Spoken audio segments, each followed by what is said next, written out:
යුගයක් නිමවෙද්දී යුගයක් ඇරෙමිද්දී කාලින් කාලෙට මේ සම්බුද්ධ ශාසනයේ උතුම් ධර්මය ප්‍රචලිත කරන්න තාරුණ්‍යයේ හදවත් අවදි කළ හැකි ධර්ම ප්‍රචාර කටයුතු සඳහා උතුම් යතිවරයින් පහළ වනවා. එවන් උතුමන් වහන්සේ නමක් විදියට කන්තෝරුවේ සිරිදම්ම හිමිව සිටිය හැක.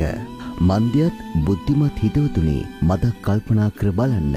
තාරුණ්‍යයේ හදවත් වියකී යන මොහොතක නිකලෙස් ශ්‍රී සද්ධර්මය හදවතටම කතා කළ හැකි පුණ්‍යවන්තයෙක් ලෙස වර්තමානයේ මහඟු තැනක් හිමි කරගන්නේ කන්තෝරුවේ සිරිදම්ම හිමි පිණිති හිමියනි.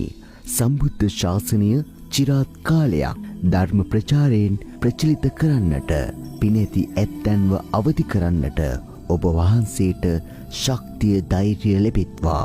සම්බුද්ධ ශාසනය චිරාත් කාලයක් වැජවේවා. අචින්තිතම්පි භවති චින්තිතම්පි විනස්සති.